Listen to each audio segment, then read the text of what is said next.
Olá, gente! Estamos começando hoje aqui dos estúdios da Missão Apostólica e Profética do Farol, aqui em Teresópolis, na cidade do Rio de Janeiro, nas montanhas. Nós vamos começar hoje a primeira aula, muito importante, e o tema desta aula vai ser o fim dos tempos. Tudo sobre o fim dos tempos. Na verdade, é como se preparar hoje para o fim dos tempos e para a segunda vinda de Jesus Cristo. E nós vamos fazer essas aulas em pacotes, em aulas de 30 minutos, no máximo 40 minutos, e vai ser aula 1, 2, 3, à medida que for tendo os temas, eu já vou dizendo, o primeiro tema foi tal, tal, e assim por diante. E tenho certeza que você vai ser ricamente abençoado com essa palavra de Deus. Quero agradecer ao meu colega, meu amigo, pastor Rodolfo Fidelis, que está me ajudando aqui na parte técnica. Nós estamos fazendo aqui no estúdio da Missão, um estúdio que não é um estúdio profissional, mas nós vamos diretamente falar ao seu coração. Então, vamos fazer isso agora e lembre-se, hoje é a primeira aula sobre como se preparar para o fim dos tempos. E, obviamente, nós vamos ter uma introdução. Então, eu já declaro desde já que você vai ser ricamente abençoado, ok? Todo mundo preparado aí, pega a sua Bíblia, lápis, papel, e qualquer dúvida é interessante. Você pode entrar em contato conosco pelo blog da Missão. Nós temos um blog onde essas aulas vão estar catalogadas, e também vai estar no YouTube, vai estar no Ustream, vai estar no Facebook da Missão. Então você tem várias maneiras de poder assistir. O importante em todas estas aulas é a sequência. Você tem que ter perseverança e sequência. Ok? Você não pode assistir a segunda, a terceira aula se você não pegar a primeira. Então é importante, fundamental. É como uma novela. Você tem que ver o primeiro, o segundo, o terceiro, o quarto capítulo. Você não pode perder. Senão você vai ficar meio perdido. Ok? Então, sendo assim, pastor Rodolfo, meu amigo, preparado aí? Ok? Então nós vamos lá. Então, eu quero já começar essa aula dizendo o seguinte. Antes de nós estudarmos sobre o fim dos tempos, eu tenho que abordar como uma infraestrutura um assunto sobre o repouso sabático, ou seja, o descanso sabático. Sem você entender isso, você não vai poder entender sobre a segunda vinda, se preparar, sobre o milênio, sobre o reino de Deus, enfim, sobre vários assuntos. Então, eu estou começando bem do início. E, para tanto, eu vou começar lendo o texto. Nós vamos ler muito a Bíblia. Eu espero que a Bíblia fale por si mesma. Eu não quero criar uma coisa minha. Eu não vou, de maneira nenhuma, pregar aqui doutrina. Eu quero que as aulas, por detrás dela, elas transmitam uma coisa só. Não é conhecimento, mas é a vida de Deus. Se a vida de Deus não estiver por detrás disso, você vai perder tempo e eu vou perder tempo também. Mas isso é fundamental, então. Vamos ler. O primeiro texto que nós vamos abordar é um texto muito difícil. É um texto do Velho Testamento, do Novo Testamento, mas que fala sobre situações do Velho Testamento.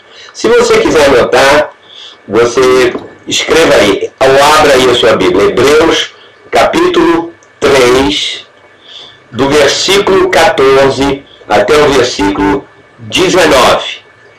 E eu vou continuar em Hebreus 4, do versículo 1 ao versículo 11. Vamos ver o que o escritor está falando aqui a respeito do Shabat, que é a palavra no hebraico. Guardar o repouso sabático. Ah, pastor, eu já ouvi isso, isso aí são para os sabatistas. Vamos ver, eu não quero entrar em doutrina, eu não quero ir absolutamente contra outras coisas, eu quero mostrar o que a Bíblia diz. Se você entender isso, você vai entender o que eu vou falar nas próximas aulas a respeito do que significa biblicamente esse descanso, ou repouso sabático, ou a palavra Shabat, como está escrito lá no Velho Testamento. Então vamos ler agora Hebreus 13, eu vou ler agora de 14 a 19, ok? Preparado? Diz assim: tornado participantes de Cristo. A boa tradução dessa palavra participantes aqui significa sócios, é a mesma palavra do grego. Ou seja, acredito que foi Paulo que escreveu esse texto. Ele diz assim: porque nós somos sócios de Cristo. Continuando o texto: se de fato guardamos até o fim a confiança que desde o princípio tivemos. Enquanto se diz, agora ele faz uma referência ao livro de Números, porque Paulo pregava assim, ele pegava o texto, pegava o Velho Testamento e colocava aqueles textos para poder falar o que ele queria falar. Então, enquanto se diz, ou seja, ele está fazendo essa referência de Números 14, é o resumo que ele está fazendo. Ele diz assim: hoje, se ouvirdes a sua voz, ou seja, Moisés falando ao povo de Israel, hoje, se ouvirdes a sua voz, não endureçais o vosso coração, como foi no dia da provocação. Ora, quais os que, tendo ouvido, se rebelaram? Você está entendendo? Quem foi que ouviu a voz de Deus e se rebelou? E ele responde aqui: não foram de fato todos os que saíram do Egito por intermédio de Moisés? Ou seja, quem foram os que saíram do Egito por intermédio de Moisés? Foi o povo de Israel. Tá? Olha o argumento que ele está usando. E contra quem se indignou por 40 anos? Todo mundo sabe, você que já é um estudante da Bíblia, sabe que durante 40 anos o povo de Israel atravessou o deserto, saiu do Egito e estava indo para a terra de Canaã. Então, quem foi? O povo de Israel. E a outra pergunta que ele faz é: quem se indignou durante esses 40 anos? E ele já responde aqui, tem certas coisas que eu não preciso descobrir. Então ele diz assim: não foi contra os que pecaram, cujos cadáveres caíram no deserto? E contra quem, olha a outra pergunta, e contra quem jurou que não entrariam no descanso, senão contra os que foram desobedientes? Vemos, pois, que não puderam entrar por causa da incredulidade. Esse é um resumo que Paulo pegou em Números capítulo 14, como eu disse, de 1 a 35, que ele faz um resumo para falar o que ele quer falar agora para os hebreus.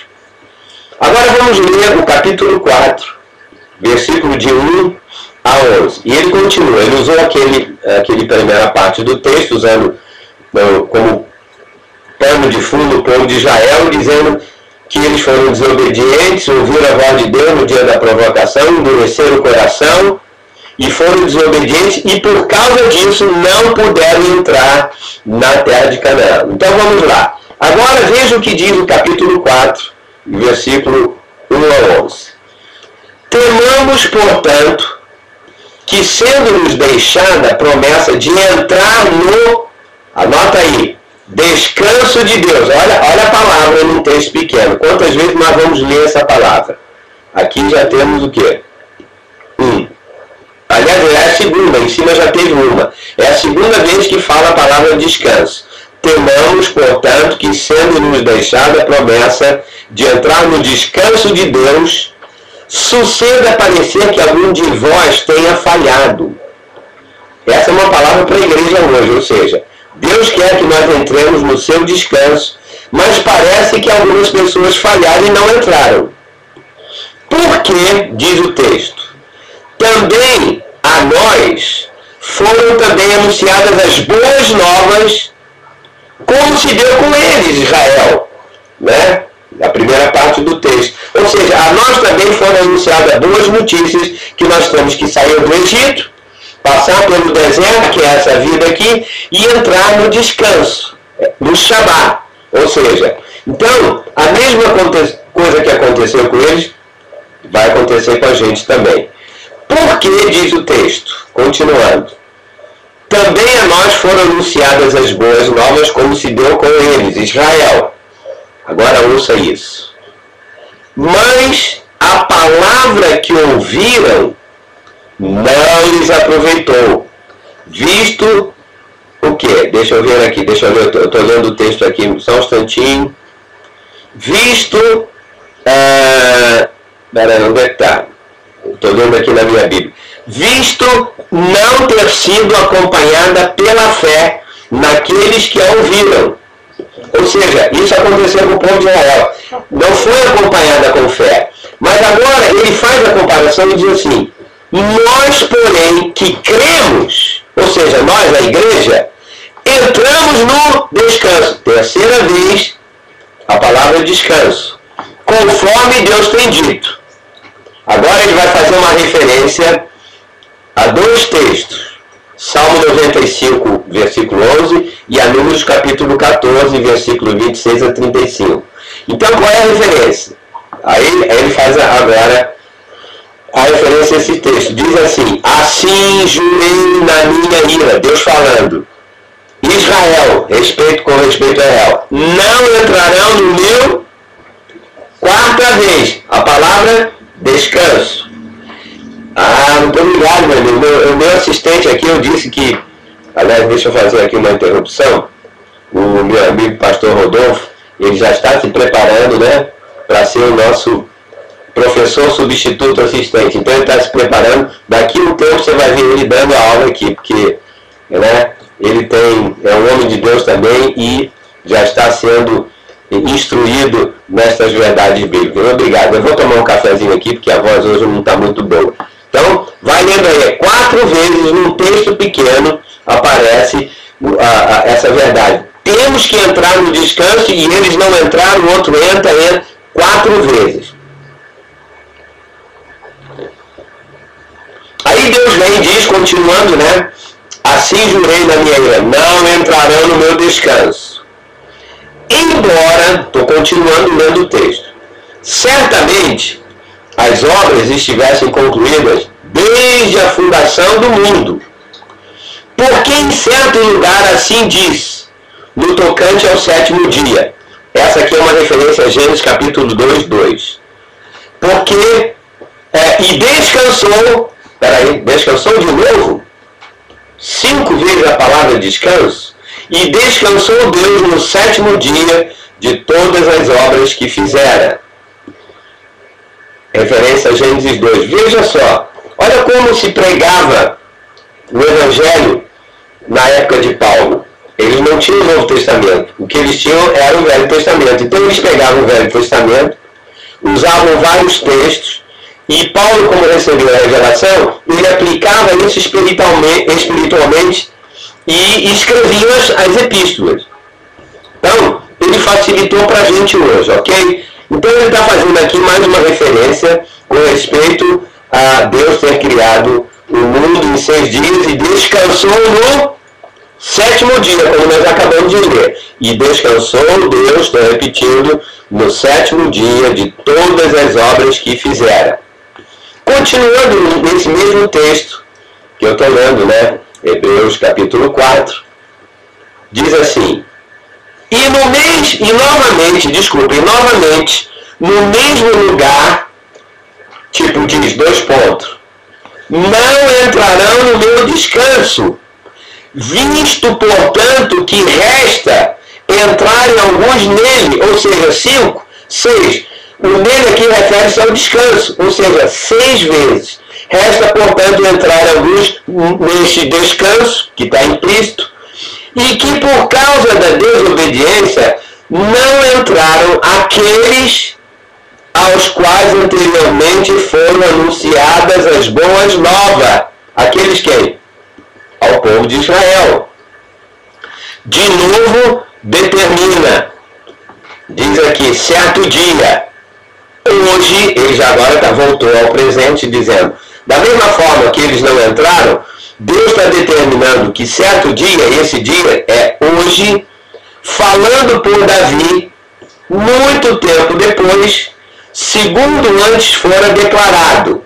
Aí ele faz mais uma vez uma referência ao Salmo 95, ao versículo 7, versículo 8. Ele usa a referência do Salmo de Davi e diz: hoje se ouvirdes a sua voz, não endureçais o vosso coração. Outra referência, Josué capítulo 22, Paulo escreve, mais uma vez, ele diz o seguinte, Josué 22, versículo 4. Ora, se Josué lhes houvesse dado descanso, meu Deus, já é a 8ª vez que tem a palavra descanso, não falaria posteriormente a respeito de outro dia. Portanto, resta um repouso, ou um Shabá, ou um descanso. 9 vezes a palavra no mesmo tempo. Mas que insistência! O que será? Será que isso é importante? Se não fosse importante, Paulo não estaria falando isso. Então ele diz, portanto, conclusão, resta um repouso, ou um repouso sabático para o povo de Deus, para mim e para você. Porque aquele que entrou no descanso de Deus, 10 vezes, de novo a palavra, também ele mesmo descansou das suas obras, 11 vezes a palavra. Como Deus descansou das suas, mais uma vez. Agora vem a conclusão toda. E eu termino lendo o texto no final do versículo 11, de Hebreus 4. Ele diz assim, conclusão. Esforcemo-nos, pois, por entrar naquele descanso, a fim de que ninguém caia, segundo o mesmo exemplo de desobediência. Veja, Paulo usa num texto pequeno 12 vezes a palavra descanso, para dizer que assim como Israel não entrou no descanso, nós também temos uma condição de talvez entrar ou não. Vai depender do seu esforço de você fazer isso. Mas, peraí. Afinal, o que você quer falar? Entrar no... O que é esse descanso? É isso que nós temos que ver, o que isso significa. Então, vamos agora... Posso tomar meu café aqui, pastor? Posso tomar meu café aqui? Só um breakzinho. Eu já tenho lido durante algum tempo, eu sou um bom aluno da Bíblia, eu não sou necessariamente um professor, eu quero deixar aqui bem claro, porque muita gente pensa, é um professor. Não, eu estudo, e aquilo que eu estudo eu compartilho. Tá? Então é isso que nós estamos fazendo aqui. Muitas pessoas, aliás, algumas pessoas que falam sobre o descanso no sabático, dizem que esse descanso, que nós acabamos de ler em Hebreu, refere-se ao milênio, ou seja, o período de 1000 anos no reino milenar com Cristo, logo após a sua segunda vinda aqui na Terra. Segundo essas pessoas, são a maioria das pessoas no meio do corpo de Cristo, professores, pessoas que entendem o assunto, eles creem que esse descanso realmente é esse período. Ou seja, que período é o período? É um período que Cristo vai reinar logo após a sua vinda aqui na Terra. Segundo essas pessoas, eu ainda não disse se eu creio nisso ou não é isso. E talvez você já tenha uma posição, eu quero respeitar a posição de cada um, mas eu quero que você abra um pouco a sua mente para poder pensar um pouco mais. Quem sabe, como diz, fazer assim um upgrade no seu conhecimento, somar mais algumas coisas. Então, me dá um crédito, com paciência, para que você possa entender exatamente aonde nós vamos chegar. Então, segundo essas pessoas, eles acham que esse é um período que vai desde a criação do homem, de Adão, até o momento da volta do Senhor, ou seja, na sua segunda vinda. Mas, eu creio sim, mas dizer que o descanso sabático, registrado aqui em Hebreus capítulo 4, versículo 9, esse texto que a gente acabou de ler, refere-se somente ao reino milenar, não é totalmente preciso, mas eu vou dizer, é apenas parcialmente correto. Eu creio que também, de uma certa maneira, faz parte do descanso milenar, é o Shabá. Mas, para ter um entendimento correto, preciso a respeito do Shabá, nós temos que considerar isso. Aliás, deixa eu dizer uma coisa para vocês. toda vez que você quiser conhecer algum assunto na Bíblia, você tem que ir lá na palavra de Deus e procurar aquele assunto aonde ele aconteceu pela primeira vez. Você não pode criar eu acho que é isso. A Bíblia não é um livro do que eu acho, o que eu penso. Não. Você quer saber sobre o Shabat, descanso? Então vamos lá na Bíblia para ver aonde a palavra aconteceu pela primeira vez. E aonde aconteceu pela primeira vez, você vai entender então realmente aonde isso aconteceu e a gente vai começar a entender então algumas coisas.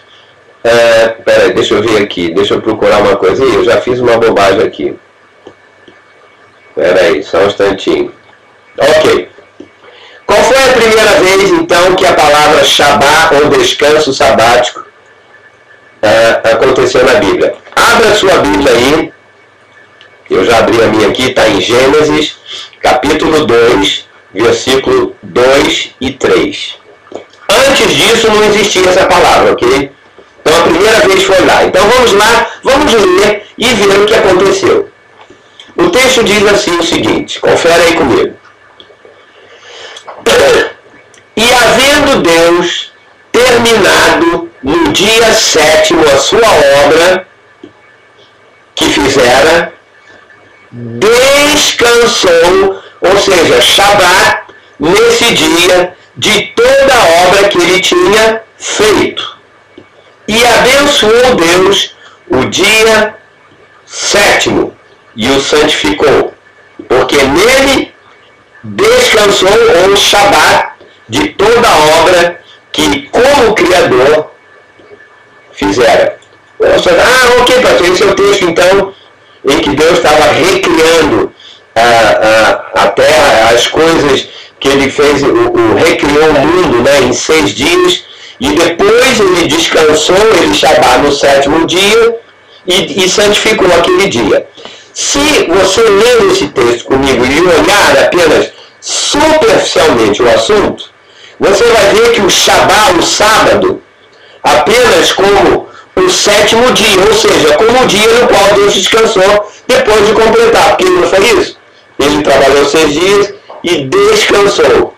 Muito bem, deixa eu fazer uma coisa importante aqui. Você não pode ler a Bíblia apenas de maneira objetiva e prática. Você tem que ler e entender subjetivamente. É aí que é onde a gente tem que pedir a revelação, o entendimento, a revelação de Deus, estudando texto com texto, para você poder saber o que está por detrás disso. Então vamos lá. De acordo com o relato de Gênesis, capítulo 1, né, porque começa aí no capítulo 2.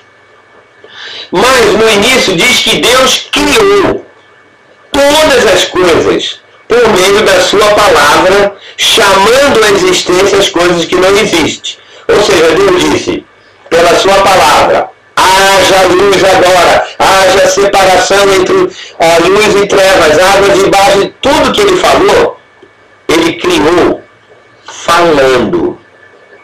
Ok? Agora, contudo, a criação do homem não foi assim, porque o homem foi feito no 6º dia, né? Ele criou tudo pela palavra, foi falando, mergulhou aquilo, e disse assim, está faltando alguma coisa. Aí ele resolveu fazer um homem. Ele não disse, haja homem agora, seja feito assim com braços... Não. Diz aqui em Gênesis capítulo 2, versículo 7, diz que Deus criou o homem. Ele fez o homem através do pó da terra. Você vai dizer, mas o que tem isso a ver com uma coisa com a outra? Espera que nós vamos chegar lá e você vai entender por quê. Ou seja, ele não chamou a existência o homem como ele fez com as outras coisas. Veja bem, se o homem não tivesse sido criado no 6º dia, Deus teria sido incapaz de descansar no 7º dia. Mesmo que tudo mais tivesse sido criado. Ele não descansou enquanto ele tivesse criado o homem. Ou seja, aprenda uma coisa na aula de hoje. Eu acho que a gente pode, eu não sei quanto tempo nós estamos aqui de aula. Já temos alguns Tem 25 minutos. Não, ainda podemos ter um pouco mais. Então a primeira conclusão importante é o seguinte: não foi o fato de Deus ter completado a obra que fez com que Deus descansasse. Não. Ele só descansou depois que criou o homem.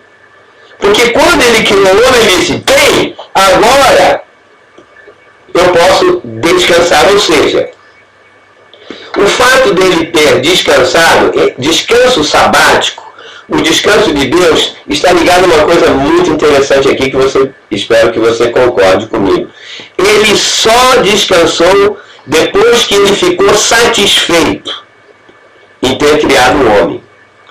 E você vai dizer: mas como você pode dizer isso? Se você observar durante todos os dias da criação, quando ele fez as árvores, ele fez as frutas, fez os animais, ele disse: puxa, tá bom, tá muito bom. E veio Deus disse: você sempre vai ver lá. E Deus olhou e disse: isso é muito bom. Muito bom. Que bom, isso é muito bom, bom, bom. Mas no fim do 6º dia, depois de ter criado o homem, Deus viu que tudo quando ele tinha feito, ele disse, está lá em Gênesis capítulo 1, versículo 31, ele disse assim: quando ele acabou de criar o homem, ele disse: isso aqui está muito bom. Veja se não está escrito isso lá. Tudo que ele fez era bom, mas quando ele criou o homem, ele disse: não, isso aqui está muito bom, está excelente. Puxa, agora está bom. Ou seja, Deus estava satisfeito. Por isso ele descansou. Não é que Deus estava cansado de fazer o mundo. Deus não se cansa, né? Ele segura esse mundo na palma da sua mão. Deus não se cansa. Ou seja, Shabá era a mesma coisa que, puxa, agora eu estou satisfeito, eu criei um homem, agora eu estou tranquilo, eu posso descansar. Ou seja, depois de ver aquele homem criado à sua imagem, ele diz: agora eu vou descansar porque esse homem vai me expressar. Ele vai expressar a minha autoridade, ele vai me representar aqui na terra. É ótimo, é isso que eu precisava. Porque tudo que ele fez, nenhum macaco, nenhum animal, nenhuma planta podia expressar Deus. Mas quando ele fez o homem, ele disse: agora isso está ótimo, esse homem agora vai me expressar, ele vai dominar o mundo, vai dominar esse mundo que eu criei. E ele disse: eu vou descansar agora. Não porque ele terminou, mas porque ele criou o homem, criou Adão. Ou seja, ele havia realizado o desejo de criar alguém que pudesse expressar e representar isso naquele mundo de então. Por isso é que ele descansou. Agora nós sabemos que houve um problema aí, depois que ele criou o homem. Eu quero falar agora que você sabe já da história, houve o segundo ponto que eu quero falar: a perda do descanso sabático. Ou seja, Deus descansou? Sim, mas houve um problema. Quando o homem foi danificado pela queda, né, quando a serpente veio, enganou Eva e Adão e tal, sabe o que aconteceu? Deus, aquele descanso dele sabático foi perdido. Você quer ver uma coisa? E como foi perdido, Deus voltou a trabalhar novamente. E ele disse: não, eu tenho que trabalhar, eu tenho que restaurar o homem, não posso, esse homem tem que me representar de qualquer maneira. Então ele voltou a trabalhar. E desde Adão até a vinda de Jesus, Deus tentou fazer isso, usando o povo de Israel, mas eles sempre caíam, enfim. Quando Jesus veio, eu vou usar agora um texto do Novo Testamento, em João capítulo 5, é uma das curas que Jesus fez, João capítulo 5, versículo de 8 a 9. É o caso lembra daquele homem paralítico que Jesus curou? E diz lá no texto, eu vou ler só o versículo 9, que diz assim: Jesus curou esse homem e diz o texto: imediatamente, olha que coisa incrível, o homem se viu curado, era um paralítico, e tomando o seu leito, pôs-se a andar. Agora, essa é a frase que eu quero que você guarde. E aquele dia era Shabá. Eu sei, você está lendo em português, aquele dia era sábado. Quando aqueles judeus, os homens da lei, viram que Jesus estava trabalhando no sábado, na verdade, Jesus fez algo, na verdade, que segundo o regulamento judaico não era permitido ele fazer nada disso no sábado. Os judeus não guardam o sábado, né? E eles ficaram muito bravos. E Jesus foi, tentou restaurar aquele homem, restaurou, ele foi curado, ele saiu, e os homens da lei chegaram a ele. Eles começaram a perseguir Jesus, porque ele tinha feito isso, ele quebrou a regra do descanso, do Shabat. Se você avançar para o versículo 16 desse texto que eu estou lendo de João, capítulo 5, eu li o de 8 e 9. Se você chegar no versículo 16, diz assim: e os judeus perseguiam Jesus porque fazia estas coisas no Shabat, no sábado. Agora leia comigo o versículo 17. Veja a resposta que o Senhor deu àqueles judeus. Ele disse: olha, você não pode curar no sábado, porque Moisés falou, você não é filho de Deus, você tem que cumprir a lei. E Jesus deu uma resposta para eles. Ele disse: meu Pai trabalha até agora, e eu trabalho também. O que Jesus estava dizendo a esses judeus? Você quer que eu traduza isso em português bem claro? Jesus falou assim para eles: olha, vocês estão guardando o sábado, mas o meu Pai está trabalhando. Pois o sábado, o Shabat, que o meu Pai teve no 7º dia, foi perdido, porque o homem foi danificado pela queda. Então, como o homem ainda não foi restaurado novamente, meu Pai está trabalhando. Vejam, olha, coitado desse pobre homem, ele está precisando de restauração. É por isso que o meu Pai não pode descansar, e eu também não posso descansar também. Se você ler desde Gênesis capítulo 3, o Pai nunca deixou de trabalhar. Porque aquele homem que ele criou e que satisfazia, ele disse: olha, ele vai expressar, ele foi danificado, ele precisava de restauração. Então agora vamos chegar à segunda conclusão da aula de hoje. Tá? É o seguinte: qual é o significado do sábado aos olhos de Deus? Não é aquilo que você diz, não, o sábado, como diz os sabatistas, tem que guardar no dia, tem sábado, domingo, segunda. Eu não vou entrar nisso. Eu estou mostrando para vocês o seguinte: a primeira vez que aparece a palavra Shabat e sábado na Bíblia foi nesse texto de Gênesis. Então nós estamos analisando lá. Deixa a gente chegar lá no final, porque nós temos que definir isso antes de falar sobre a segunda vinda, de fato, as coisas sobre o reino de Deus. Se você não entender essa base, você vai ficar perdido e você não vai entender muitas outras coisas. Então, qual é a segunda conclusão de hoje?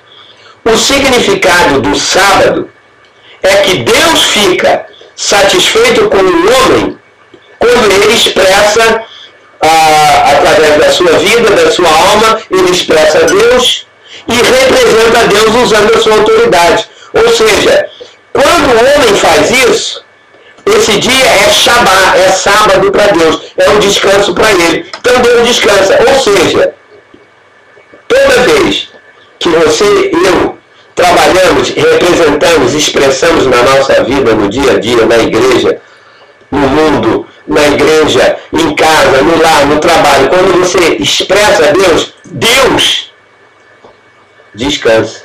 Quando você não expressa a Deus, ele tem que entrar em ação. Na próxima aula, nós vamos falar sobre o descanso sabático na boa terra. É um outro texto em que aparece. Se você entender isso, vai ser muito bom. E nós vamos falando até o descanso sabático no reino milenar. Ou seja, desde o dia em que os filhos de Israel entraram na boa terra, eles sempre estavam lá lutando, passaram no deserto. Mas nós vamos falar então sobre o descanso sabático na boa terra. Eu vou terminar aqui então, nós vamos botar um ponto e vírgula, e só Deus sabe quantas aulas nós vamos ter. Se você entendeu isso hoje, nossa, você já está preparado para entender muita coisa das cartas de Paulo, das epístolas, porque ele faz comparações como essa essa que nós lemos de Hebreu, vai novamente lá, você vai ver a comparação que ele ia fazendo, e diz, olha, cuidado, vamos nos esforçar para não perder um Shabat, né, como aconteceu com Israel. Então, é um texto difícil, mas depois, no fim de tudo, você vai entender como ele vai ficar muito fácil. Então, eu vou terminar aqui e dizendo que nós vamos voltar, então, amanhã. Você pode entrar no blog, no site, enfim, nós vamos ter tudo isso aí. Eu quero chamar meu amigo, então, e terminar aqui, que eu vou terminar de tomar o meu café aqui, e como eu disse, um bom final de manhã, de tarde ou de noite. Eu não sei se você está dormindo, está de madrugada, mas eu vou tomar o meu café aqui e o nosso amado aqui vai terminar então, e nos vemos até amanhã com um descanso sabático na terra prometida, e vamos ver porque Deus chamou aquele lugar de descanso, ok? Um grande abraço e que Deus continue a nos inspirar e a trazer a boa palavra de fé. Um abraço, Pastor Júlio, amigo, né, da Missão do Farol, para todo o povo de Deus. Nós não temos uma denominação. Nosso objetivo é abençoar a Igreja de Jesus Cristo, todos aqueles que estão, cada um na sua maneira de pensar. Quem sabe eu vou colaborar com você e te dar alguma coisa, algum respaldo, ou aumentar alguma coisa no seu entendimento. Então, até amanhã, um abraço e fiquem na graça. Tchau.